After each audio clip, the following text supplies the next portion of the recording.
Мен яасан синтэг харагч юм.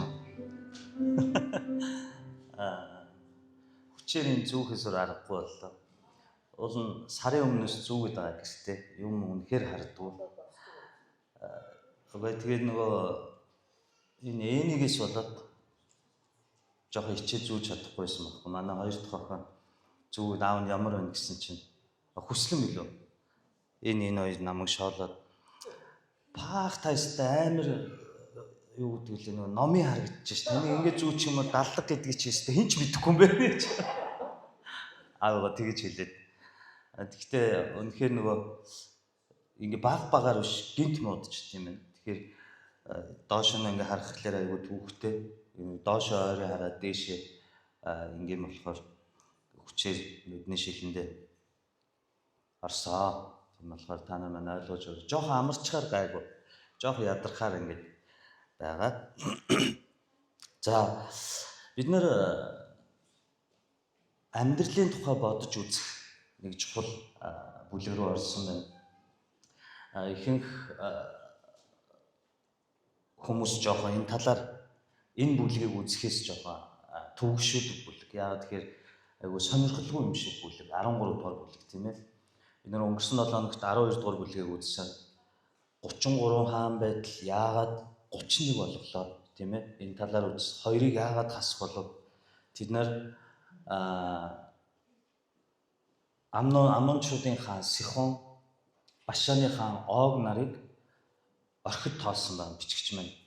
Яг Сис Йордан буюу амлалтын газар байсан 31 хааныг Йошуа гэж хааныг нэрэлсэн. Харин Транс Йорданд байгаа Мөсег гэж хоёр хааныг тоонд нь оруулаагүй тухай бид нар үзсэн. Яагаад оруулаагүй вэ? Яагаад гэвэл тэд нар өөрсдийн баяр багтал, өөрсдийн амьдралд гоё харагдаж байгаа зүйлсэд дурласан учраас. Бурхны өгсөн нь цараймууд. Бид нар нэг үг үзсэн шүү дээ. Тийм Бурхны ивэл бидний амьдралд цараймуудтай харагддаг. Гуйлагч шиг сул дорой харагддаг боловч эцэстээ Авраамд өгсөн тэр зүйл, Лотын сонгосон тэр сонголт хоёрын ялгаа гардаг. Содом Гомора Бурхны цэцэрлэг мэт, Египт мэт тэр баян тансаг гэж хараад Лот зордтол Тэнгэрээс гал бороо орон Содом Гомора хоёрыг устгаж. Харин орхигдсон мэт цүл газрыг Бурхан ав гэсэн учраас Авраам ивэл гэж хэлсэн. Тийм учраас Авраам 400 жилийн дараа үр хүүхдэд нь энэ сүү баг урссан сарн газрыг Бурхан бэлгэлж. Хүний амьдралыг сонин. Бидний амьдралд гай тортог тарьж болох зүйлс дандаа уран, чамин, гоё болж харагдаж орж ирдэг. Харин бидний амьдралд үнэхээр ач тустай Бурхны ивэл нь ихэнхдээ даруухан, чимээгүй орж ирдэг. Миний нэг мартдаггүй дуу байдаг. Одоо Магтан дууны удирдагч нэг дуулахаа болчихж 90-ад оны үед бид нар их дуулдаг байсан дуу. Энэ орчуулгын дуу байх гэж би бодож байна.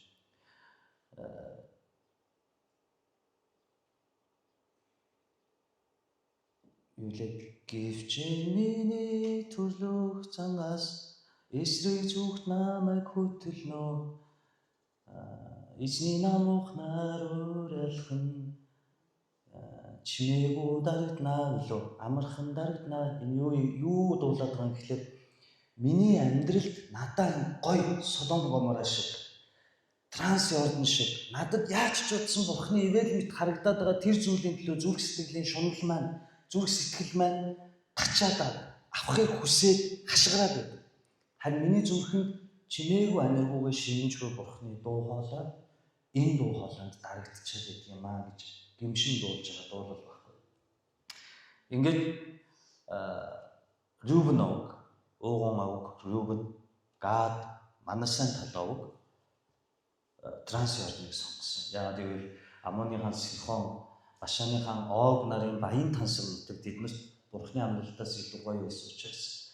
Тэд нар та нар сайн анзаарах юм бол Улаан тэнгисийг гатлаад сүнслэгээр баптизм хүртээд амлалтын газар руу зорьсон. Харин нөгөө тагнуулуудаас болоод чатаа туршуулуудаас болоод хоёр дахь удаага дахиад Бурхны амлалтын газар юугаар хэлсэн гэвэл Йордан голыг эзэн өөрөө Мөсегийн таяг бус энэ удаа эзний гэрээний авдар хувааснаар тэд нар уул нь бол Сис Йордан буюу амлалтын газар орсон. Гэхдээ тэдний зүрхэнд юу байгаад байсан гэвэл ард нь байгаа Башаны баян тансаг газар нутагт бодогдоод байсан учраас Рүүбен, Манасегийн тал, Гад овгийнхан бүх дайныг хийж дуусаад амлалтын газрыг 13 дугаар бүлэг дээр хуваарлах болонгууд бид нар буцсан. Энэ дүр төрх бол өнөөгийн бидний энэ 21-р зуунд байгаа христчдийн дүр төрхөөр гаргаж байна. Юу юм гэхээр бид нар эзнийг таньж мэддэг. Бид нар сүнслэг үйлчлэлд ордог, тэмцдэг, Йордны гаталдаг. Гэхдээ түүндээ тууштай байхгүйгээр өнгөрсөн амьдрал руугаа эргэдэг Христ итгэгч нар болж байна.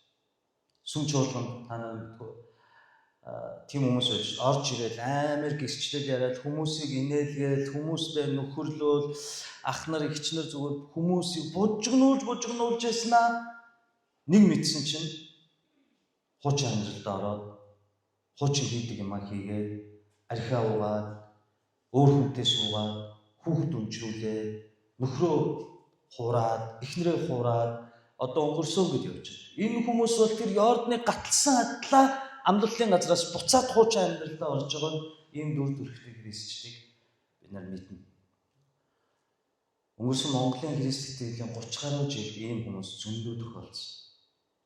Харин эцсээ хүртэл чимээгүйгээр сүмдээ ах トゥ нартай итгэмжтэй чимээгүй үйлчилж яадаг итгэгч нарыг бид нар тоодохгүй. Бид нар анзаардаггүй. Бусдын өмнө гараад жүжиг тоглоол авьяастай, таланттай би ингэж итгэсэн, би тийм халaalуя гэж орилж хашгирж байгаа хүмүүсийг бид нар юу ахлагч пастор болгоод юу тамдаад юу ингээд мундаг гэд эхэлдэг бол зөндөө олон жилийн турш чимээгүйгээр сүмдээ даруугаар үйлчилсэн үйлчлэгч нараа бид нар анзаардаг.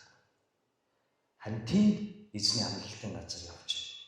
Тэнд эзэн тэр хүмүүсийг Канааны зөвлөөр хөтлөн авч байна. Энийг бид нар олж харах даруй зүрх, мэрэгүү ухаан бид нарт хэрэгтэй.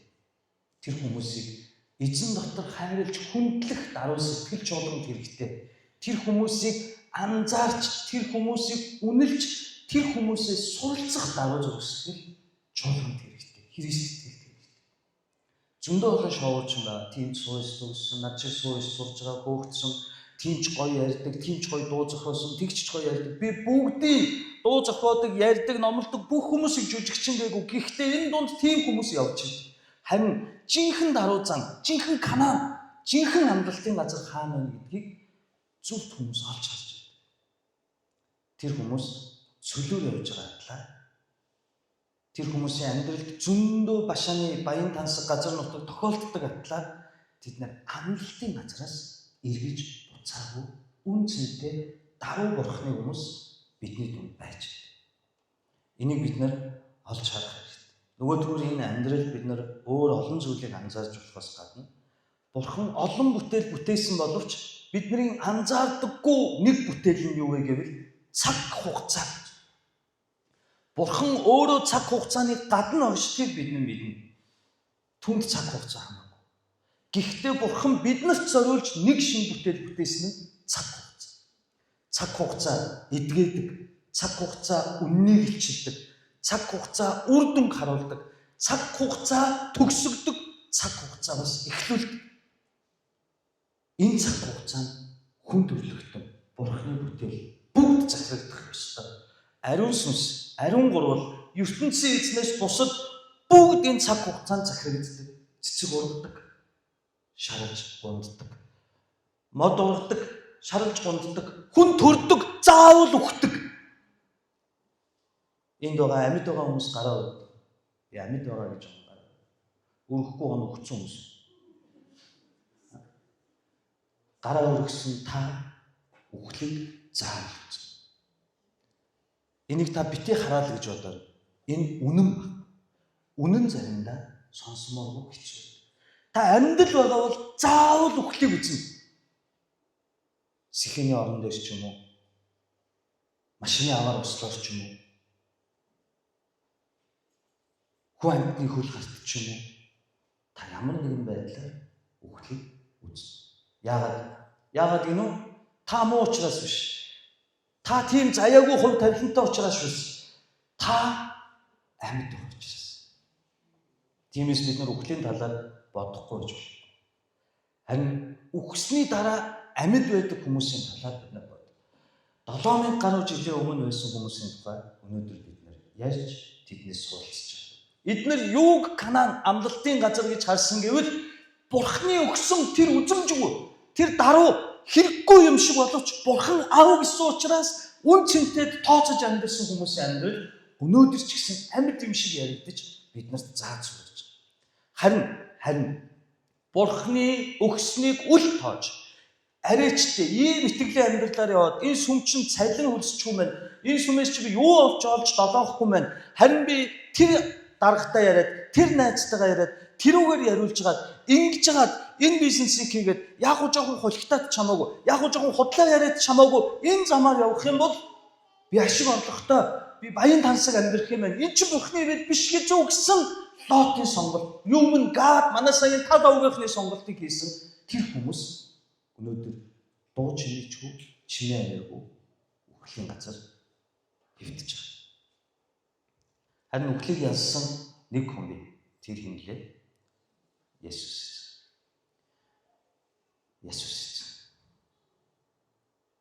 Бид нар Есүс эзнийг үхлээс хэд хоногийн дараа дахин амьсан гэж яддаг үлээ. 3 хоногийн дараа дахин амьсан. Есүс эзэн 3 хоног юу хийсэн?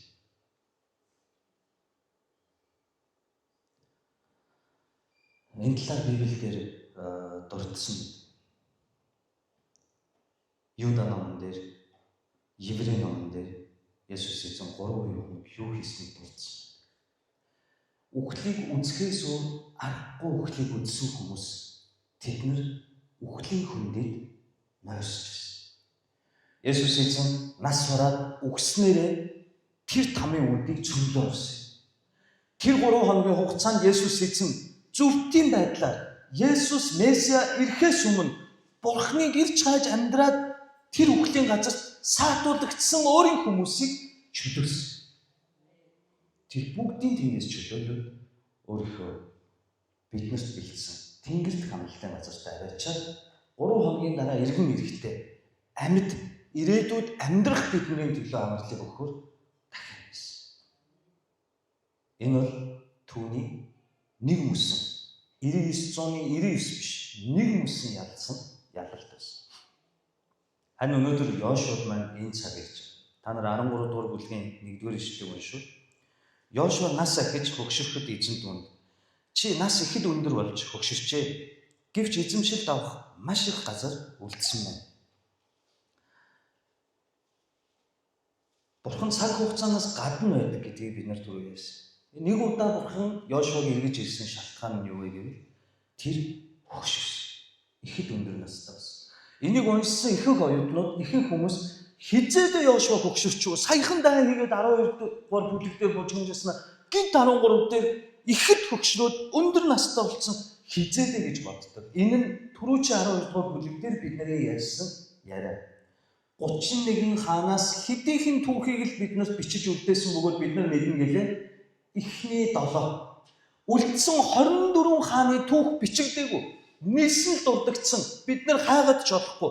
Тэгвэл 7 хааны түүх 10 хэдэн бүлгийн турш тэр аимшигтай бөгөөд гайхамшигтай түүхүүд өрнөсөн. Ерийнхөө хот нуурсан. Уул ус хуваагдсан. Тэнгэрээс чулуун мөндөр буусан. Тэр олон хаадуудын олон цэргүүдийг Бурхан устгасан. Тэгвэл үлдсэн 24-ийн түүхийг бичвэл бүр урт түүх болно. Нийт Йошуа 110 наслаад нас болд. Теологч энэ үед Йошуа 100 настай байсан гэж үздэг. Яа Авраам 100 байсан. Гэхдээ Бурхан Авраамын амьдрал төлөвлөгөө биелүүлсэн. Одоо Йошуа дээр эзэмшиж. Тэгээ түүнд ингэж хэлж байна. Чи ихэд өндөр настай болж хөгшөрч. Нөгөө цаг хугацаа чинь бидний хайртай удирдагч Йошуагч өнгөрөөч. Тэр хөгшөрсөн. Гэхдээ ард нь юу гэнэ? Гэвч эзэмшилд авах маш их газар үлдсэн. Энэ нь Йошуаг чи өдөө бол юу хийсэн бэ? Энэ олон газар үлдчихэд байхад гэсэн утгаар бид нар ойлгож болохгүй. Йошуа тултлаа эцсийн хүртэл тэмцэж чадсан байна. Гэвч хүний амьдрал хязгаартай гэдгийг Бурхан Йошуад ойлгуулж өгч байгаа. Йошуа одоо болоо гэж хэлж байгаа. Йошуа одоо дайнаа зогсоо. чи тултлаа гэхдээ хүн төрлөختний амьдрал хязгаартай төгсгөл ирдэг. Үлдсэн энэ их үндэсний чинь би эзэлж. Энэ бүх ажлыг би өөрөө. Харин чиний хувьд бол хугацаа бас. Одоо тайна зогс. Ингээд Йошуа гэсэн өөрийн өмнө дуудахтаа түнд дараагийн нэгэн шинэ үйлчлэлийг өгч.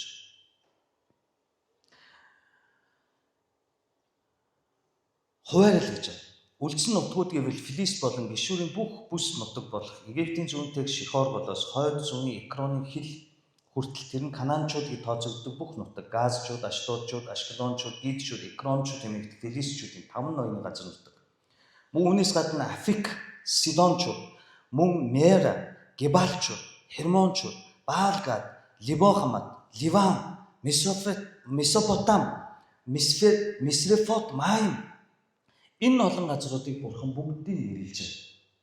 Энэ бол сүнсэн тэнгисийн эрэг дагуух Филистийн газар нутаг.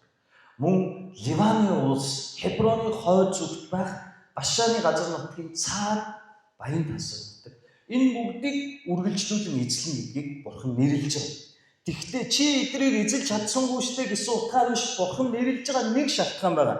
Юу гэсэн бэ гэвэл гисэн хидич өнөөдөр тэгэхээр одоо энэ нутгийг 9 овог болон Манасагийн хагас овогт өв болгон хуваа гэж. Та боддоо. Энэ эзлэгдсэн нутгуудыг Бурхан нэрлсэн үү? Эзлэгдээгүй байгаа нутгуудыг нэрлсэн үү? Эзлэгдээгүй байгаа нутгуудыг нэрлсэн.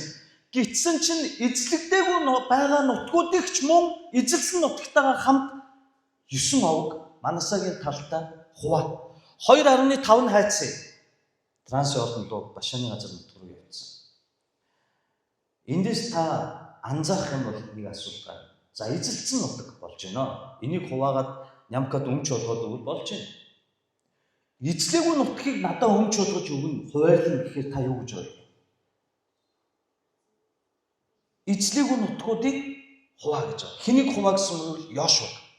За бодъё. Би өвөө авах гад өөрийнхөө овог аймгийг төлөөлөөд Йошуагийн өмнө очисон чинь Йошуа надад ингэж хэлвэл яах вэ? За чи тэгвэл Ливанаас авахуулаад Мисрефот Маим хүртэл уулархаг нутгийг чамд өв болгоо өглөө. Би бодно. Энийг чи эзлэхгүй байна.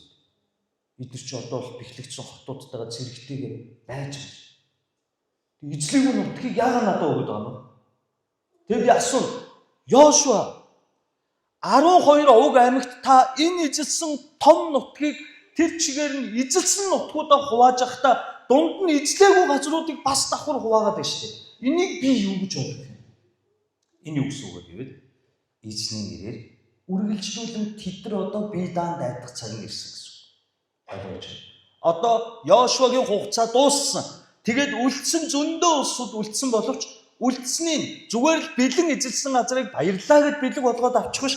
Тэд нар үргэлжлүүлж тэмцэх, үргэлжлүүлж эзлэх ёстой газруудыг одоо овог аймагуд өөрсдөө бие даан бүрэн эзлэх тэр хариуцлагатай санаж ирсэн. Ойлгож байна. Ингээд эзэн Йошуа тэднэрт өв болгон өхийг тушааж байгаа дүр төрх гарч байгаа. Гэхдээ та энэ дээрээс нэг зүйлийг анзаарах хэрэгтэй. Үлдсэн нутгууд гэвэл Филист болон Гишүүрийн бүх бүс нутаг гэж байгаа. Ингээд Йошуа ингээд Йошуанаас ахиж хөгшөрөхөд эзэн түнд чи нас ихэд өндөр болж хөгшөрчээ. Гэвч эзэмсэлд авах газар маш хүрдсэн. 6 дээр Ливанаас ахуулаад Мисрефот Маим хүртэл уулархаг бүх нутгийг оршин суугчдад Сидончуудын би Израильчуудын урдаас хүн гаргах болон зөвхөн миний шам тушаасны дагуу энэ газрыг Израильд өв болгон шавар хальж хуваарлагдан. За би танаас асууя. Дайн хийх ам руу эзэлсэн өмч хөрөнгөө хуваарлах ам руу та юу гэж бодож байна? Яагаад хуваарлах нь амар гэж үү? Дайн хийх ам руу хуваарлах ам руу. Энд дээр бид нэг зүйлийг маш сайн бодох хэрэгтэй. Йошуа 100 нас хүрсэн. Йошуагийн дараагийн үйлчлэлийг бурхан зааж өгөхдөө 100 настайд нь хэлж байгаа. Йошуа одоо чи дайнаа зогсоо. Одоо чи дайн биш эзэлсэн газар нутгууд болон цаашдаа эзлэх ёстой газар нутгуудыг 12 буюу 9.5 овог аймагт хуваарлаа гэж хэлж байгаа. За дайн нэг өрөө байна. Та нэг өрөөнд ганцаараа байна. Таны нүдэнд нэг хорт могоо байна. Та харж байна.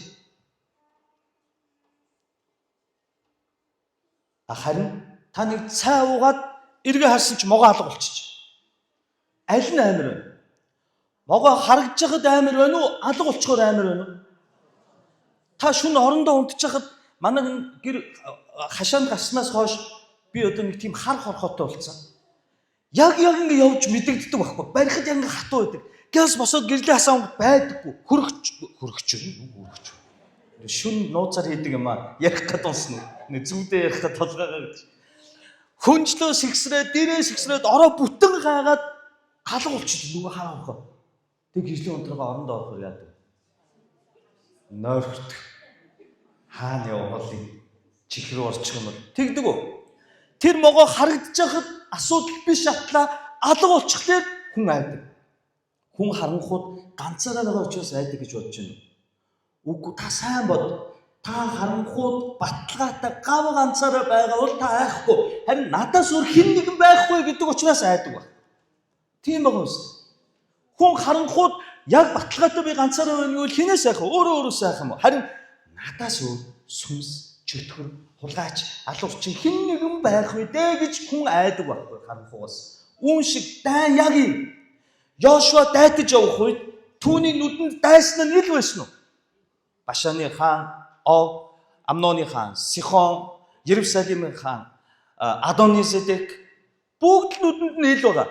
Йошуа залбирн үгийг авна нүдэнд харагдж байгаа тэр дайсан дуу бурхны үгээр дайрн довтлон устгана. Хуваарлал.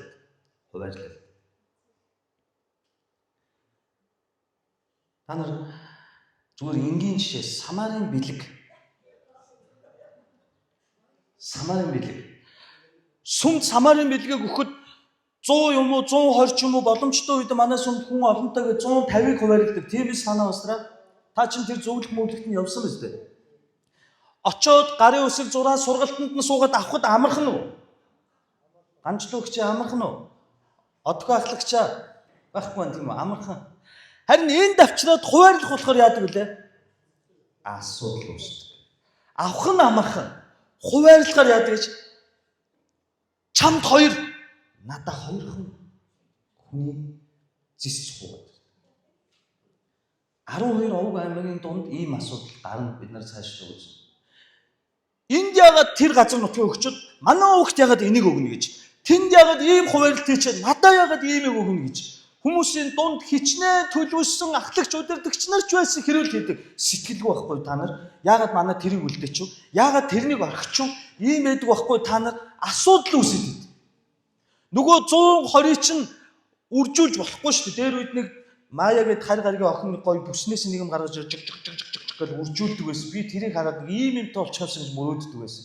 Тэгэж болохгүй яг л тэр чинь хуваалтай оногдсон хүнтэй гихтэй асуудал үүсэдэг. Яагаад хэцүү гэж хуваарлалт нь илүү хэцүү.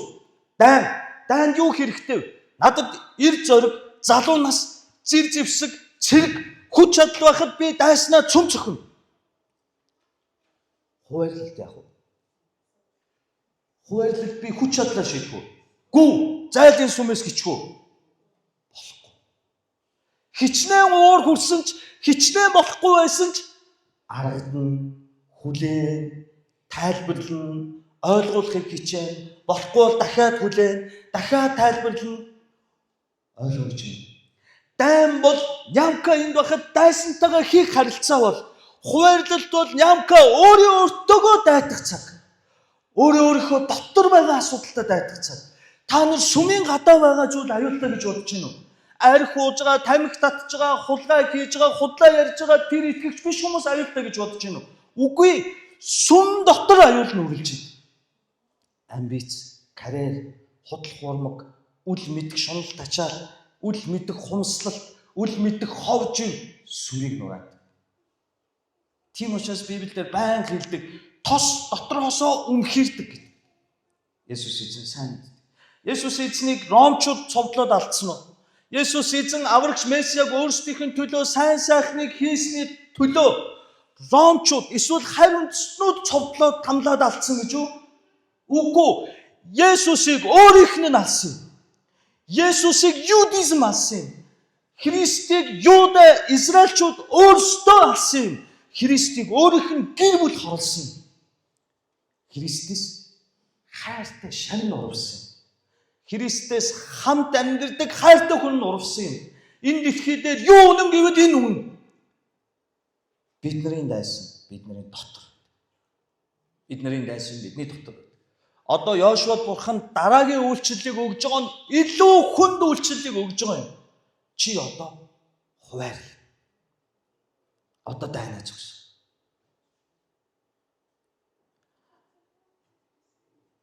Йошуа 100 нас хүртэл юу хийсэн бэ?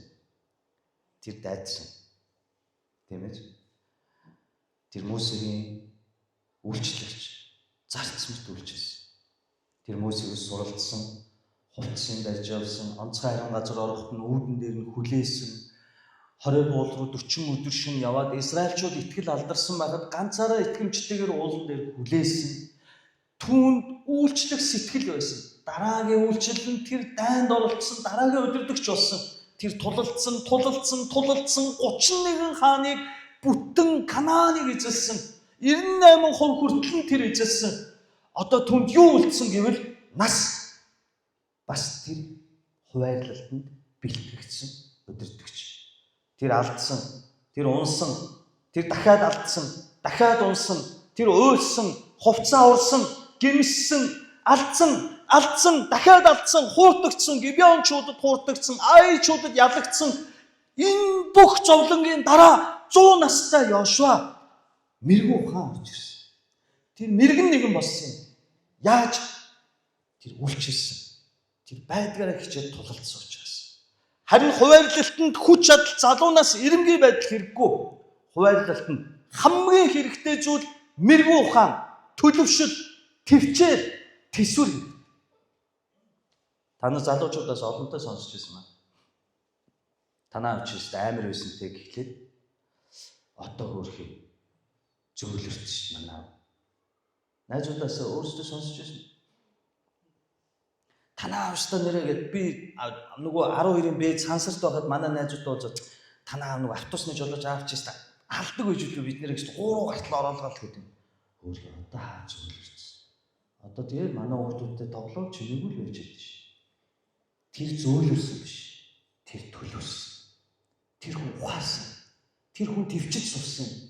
Тэр хүн амьдралын тэр эцсийн мөч төхөөд ирэхээр ухаан суусан. Мэргэн болж байгаа. Төлөвшил төвчээр сууж байгаа. Яагаад ирчүүд 40-45 гараад ирэхээр танаа пастор шиг болчихдог гэж бодож байна. Нэг бөөрөнхий эцсийн шийдвүү учир нь олдохгүй болдог гэж бодож байна. Тэмцэл бол эцсийн шийд биш гэдгийг ойлгож эхэлж байна. Тийм болохоор хүүхдүүдээ саваатахаас илүү ойлгуулах нь чухал юм байна гэдгийг мэдэж эхэлж байна.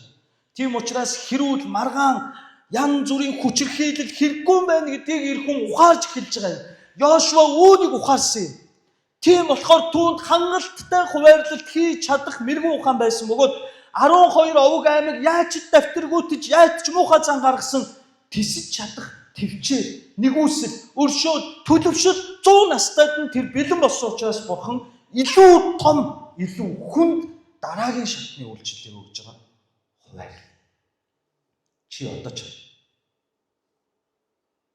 өмнө нь байсан бол яа. Ахаа нэг чулуугаар шидэж алаад дээр нь овоо босгоцсон юм шүү дээ. Мэдээж бурхны үгийн дагуу л да. Гэхдээ тэмцэгч байсан бол одоо Йошуа хүлээгч, төвчгч, уучлагч, хайрлагч, халамжлагч болж өгсөн. Энийг бид нар ойлгох хэрэгтэй. Хувайрлалт бол хэцүү. Гадна байгаа зүйлтэй чуулган тэмцэх бол зуучлан залбирал, сүнслэг тэмцэл, номлол, семинар сургалт, үерхэл, нөхөрлөл, гэр бүл, ахлагч удирдагч нар олон сэдвтэй семинарт сургалт удахгүй бид нэг нэгэний шалтгаанаагаар хийж эхлэх төлөвлөгөөнүүдээр бид нар байж болох ч сүм чуулган дотор байгаа асуудал чуулганыг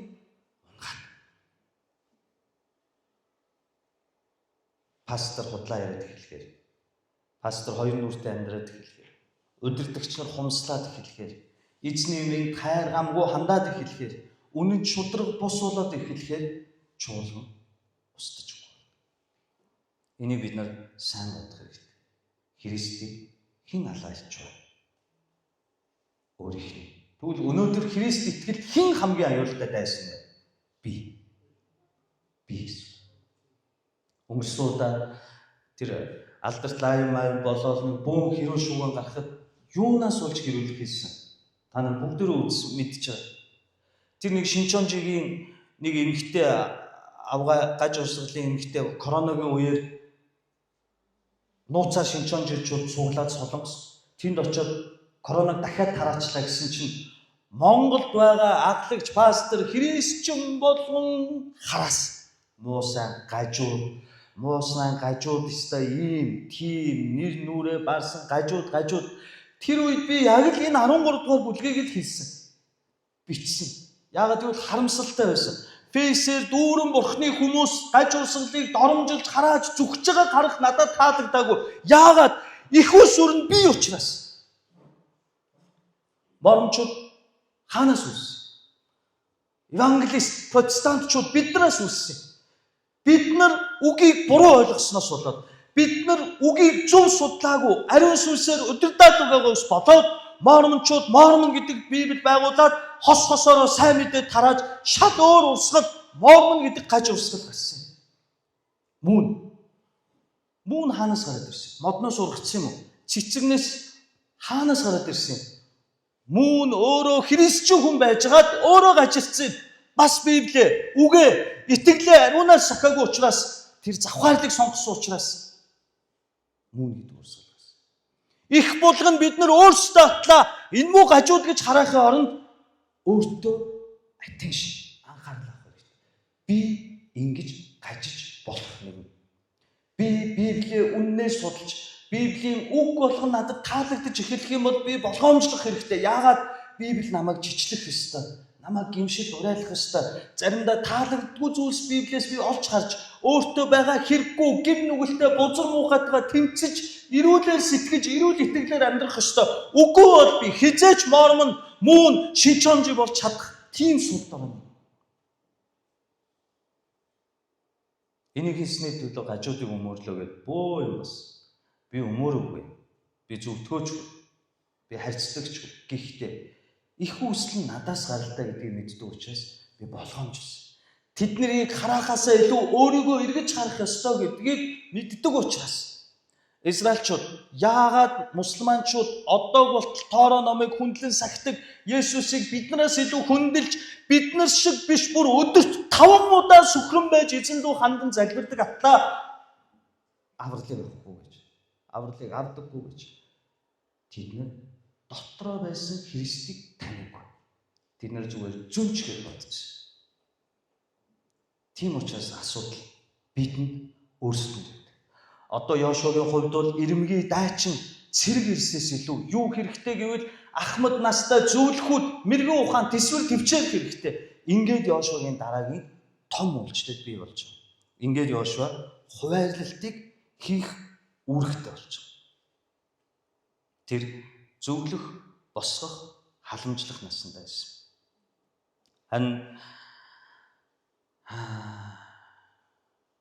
Бид нар нэг зүйлийг сайн бодох хэрэгтэй. Залуу насндаа бид нар заах гэдэг, номлох гэдэг, сурах гэдэг, амбиц карьертай, бусдад мундаг харагдах гэдэг хичээгээд. Хаал бол хаана олны өмнө гарч үг дамжуулж сургаал заахтаж хичээгээд байдаг.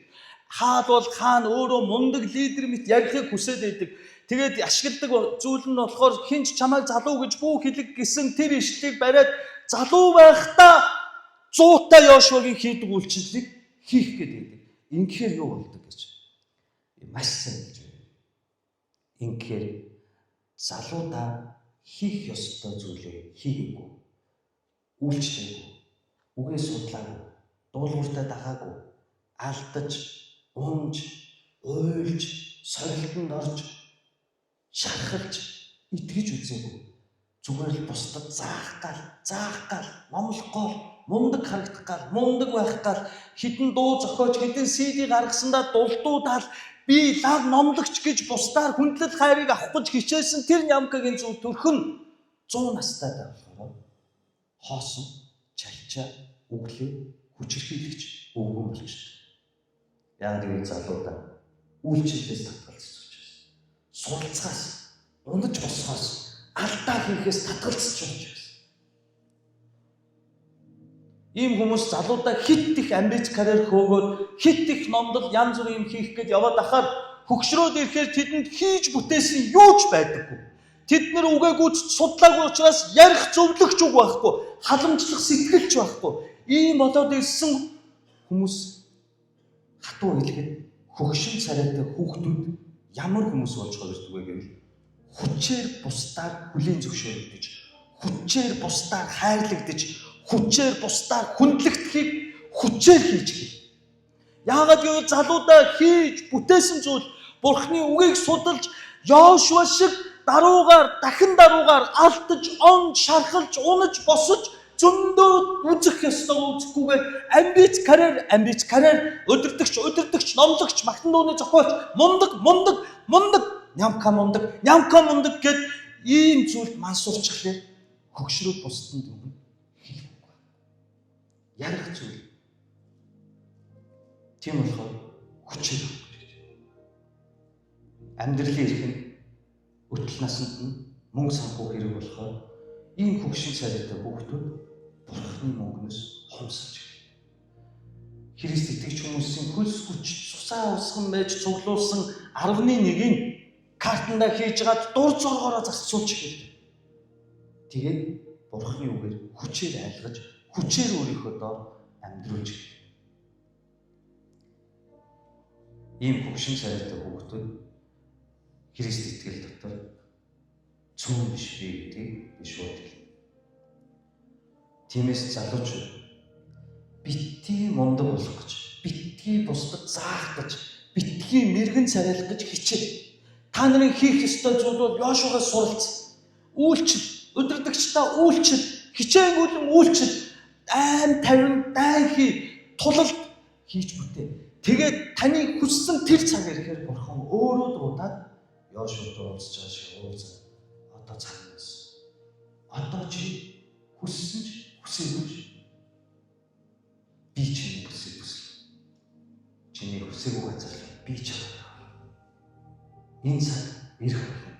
Тэр үед та хангалттай алдсан, хангалттай уйлсан, хангалттай унсан, хангалттай дайдсан, хангалттай хуурцсан, хангалттай шархалсан учраас та бусдыг хангалттай төвчж, хангалттай халамжилж, хангалттай ойлгож чадах тийм мэрэгүү ухаан танд өгөгдсөн байна.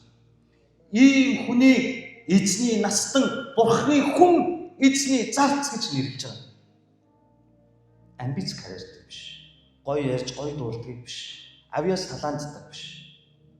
Ийм дотроо төлөвшил өсөлтийг хүлээж авч чадсан хүнийг хэлж байгаа. Ийм учраас Йошуа дуудаж байгаа. Одоо дайнаач гэсэн. Чи хөгшиж. Өнгөрсөн амьдралдаа чи хангалттай мэдэх ёстой мэдэж. Одоо миний хүүхдүүдэд өмч хөрөнгөний хувааж байна.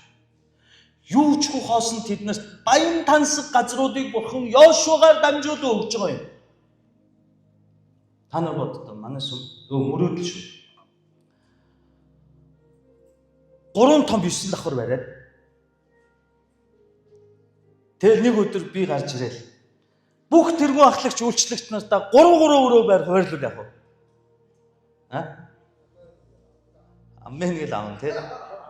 Шууд ор дээрээ гаргаж ирээл. Эзний ивэл. Ямар ч зээл, ямар ч төлбөргүй шүү. Зүгээр л эзний ивэл.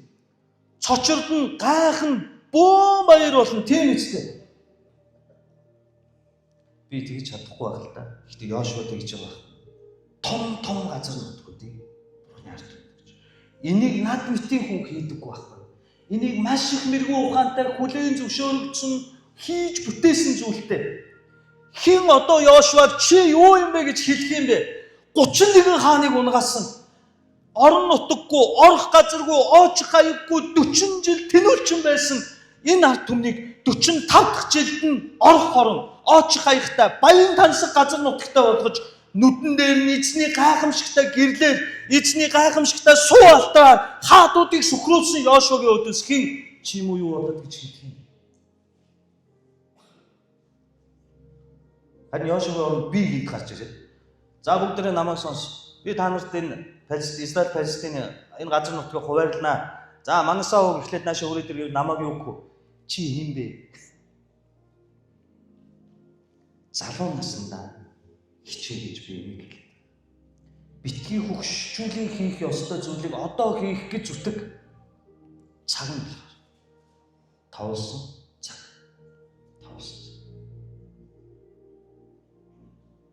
Манай өсвөрийн магтан дууны баг гэж хичээж байна. Дахиад бити яа. Өөрсдөө дор бил.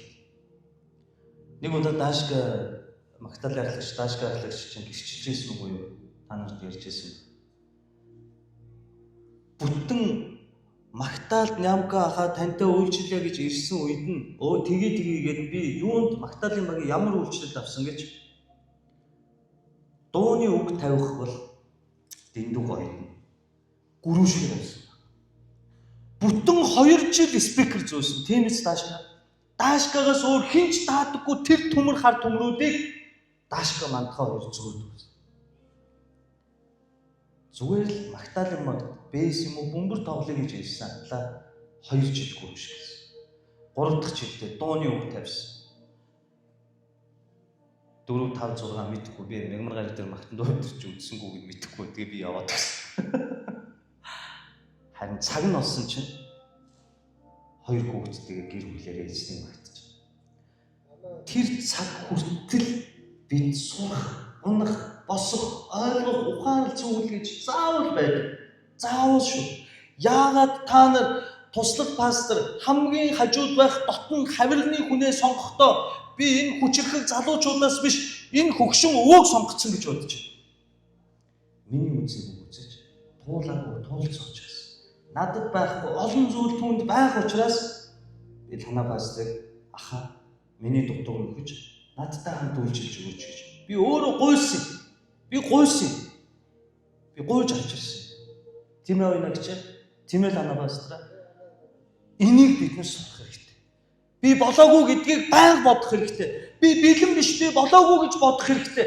Яагаад бас дахиад яагаад Бурхан өөрийн зарц Ермия өөрийн зарцнаас өөрийгөө би залуу гэж бүх хэл гэж хэлсэн гэж бодож байна.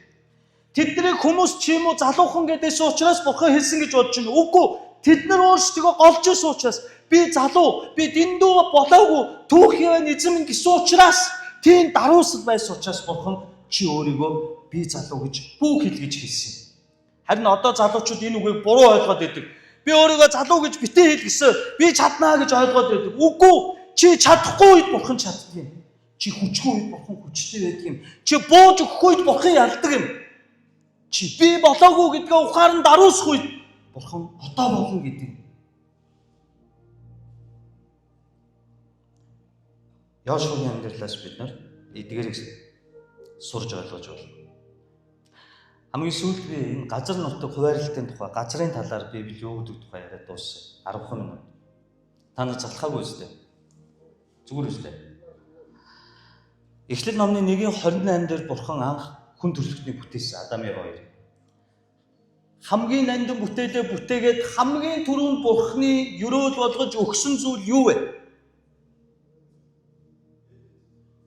Эден. Цэцэрлэг газар. Энэ газрыг эзэмшиж хийсэн. Захир гэж хийсэн. Тийм биз? Бурхан газар өгсөн. Нэгтгэн. Харин Бурханы хэлсэн энэ эзэмш захир гэдэг үгийг бид нар буруу ойлгож болохгүй.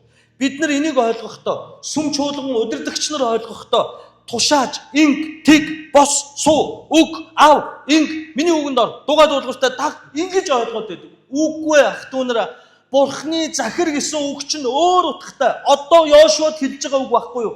Чи захир гэдэг чинь халамжил, хайр, гамн, уучлал, тэс, тэвч, урайл гэсэн утгатай үг.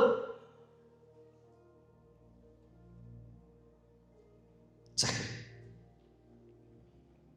Тэнгэрийн нисгч чигүүтэн. Голоор явах загас жарахаа. Энэ амтэн, энэ гоё мод ургамлыг хайрлж, халамжил.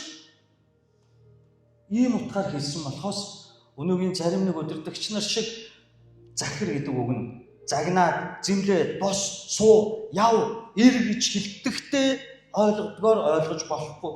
Энэ бол халамжил, өршөөж уучил, хайр, босгон байр, урамшуул гэсэн утгатай. Ингээд нэг удаа бурхан газрыг өгсөн чинь бид нар яалаа? Бид нар алдсан. 50 тус. Яагаад 50 туучлаа?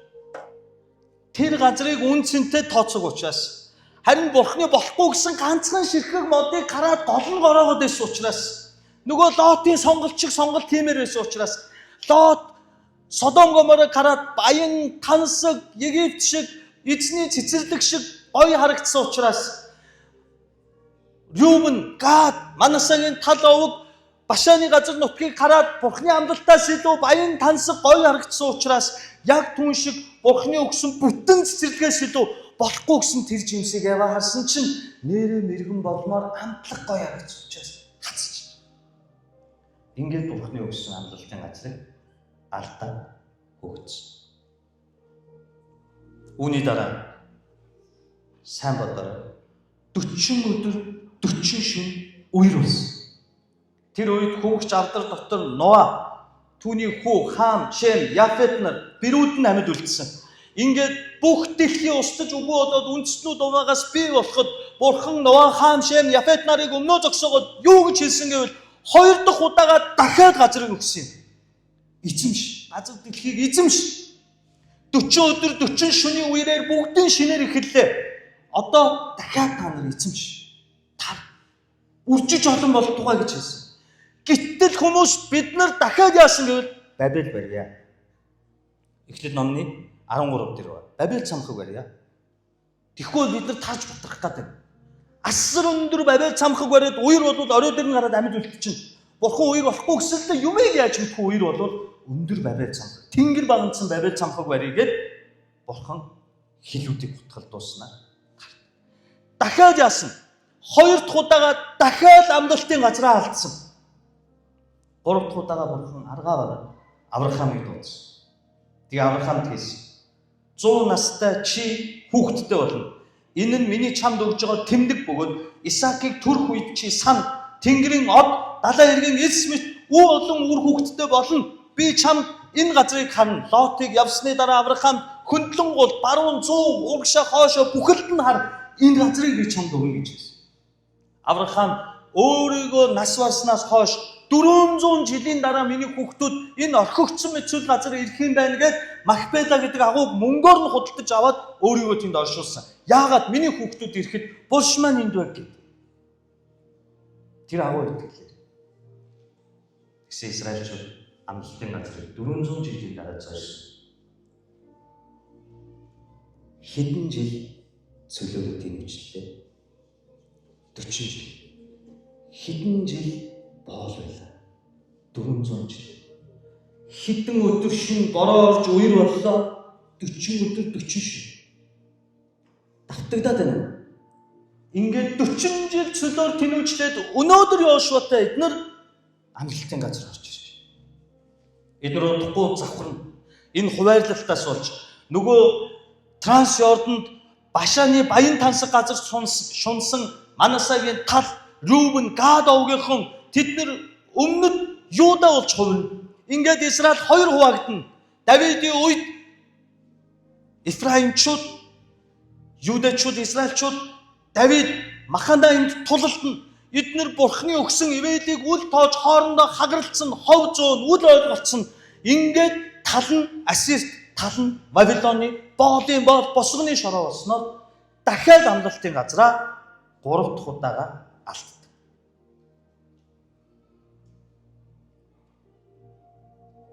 Иохан номны 14 дээр 4 дахь удаага бурхан ирдэг.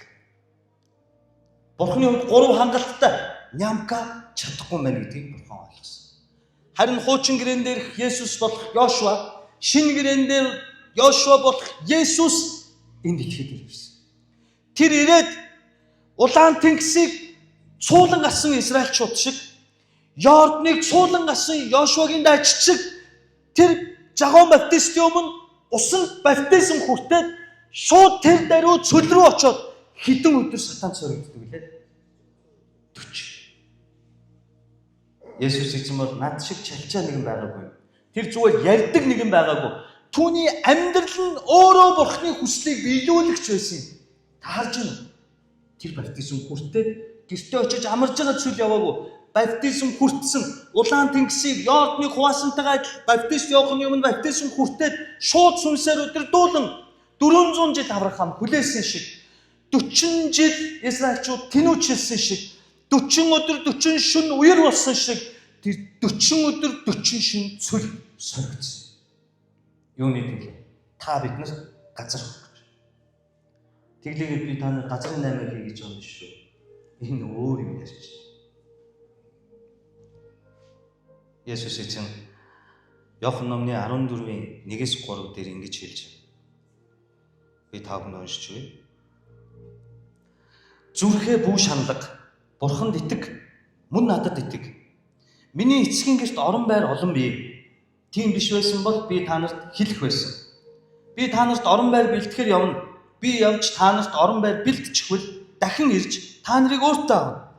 Би хаана байна? Та нар мөн тэнд байна. Амен. Би та нарт ордор тарааж чадахгүй гэсэн шүү дээ, тийм үү?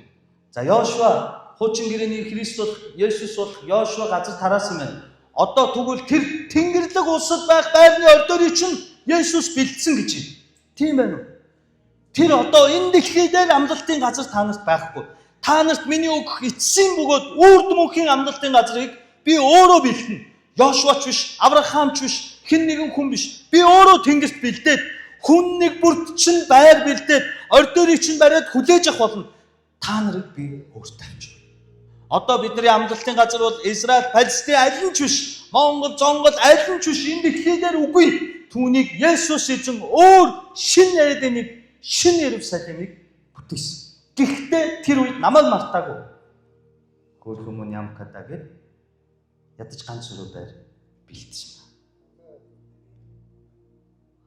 Тиймээс бид нар үн мөнх үрд мөнхийн амлалтын байр, тэнд бэлдсэн байрны ордороо харж, тэнгэрдэг шаналдаа итгэлтэйгээр Башаны баян тансаг газар, Содом Гоморын баян тансаг зүйлсэд уруу татагдalgүйгээр цөлийн замаар тууштай итгэлтэйгээр зоригтой бөгөөд тууштай урагшлах хэрэгтэй.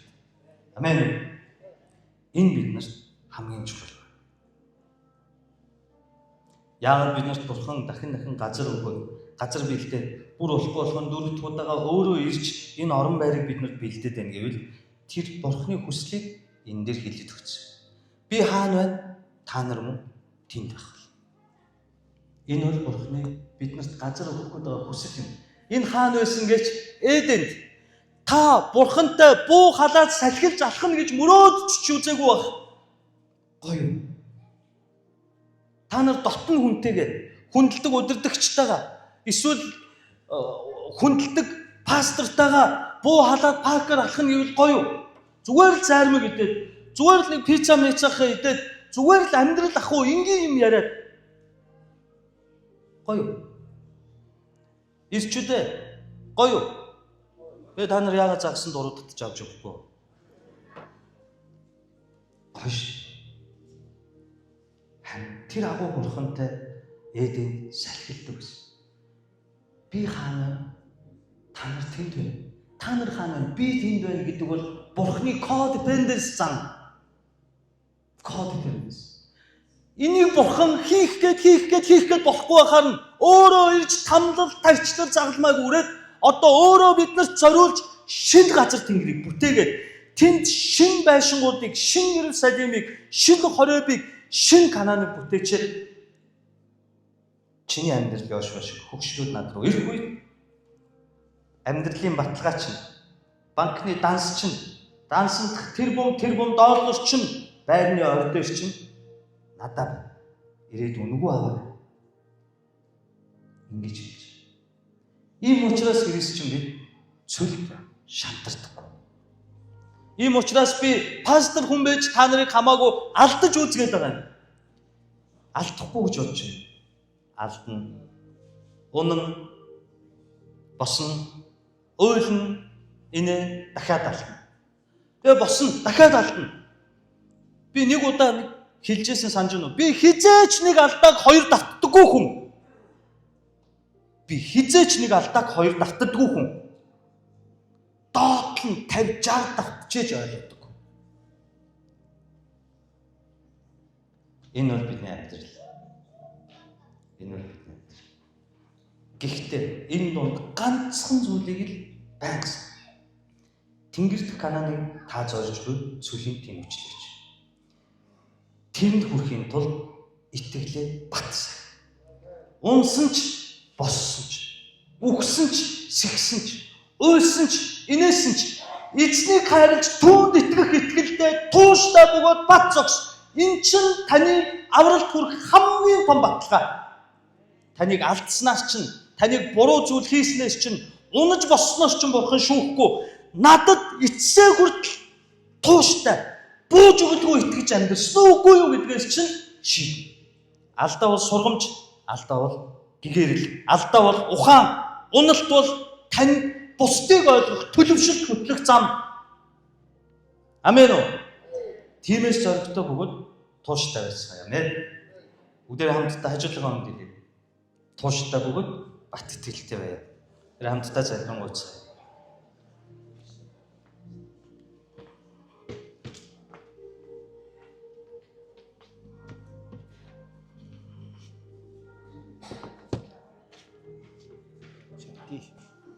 Би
Хэзээ бэлдэж ирсэн өглөө хамтдаа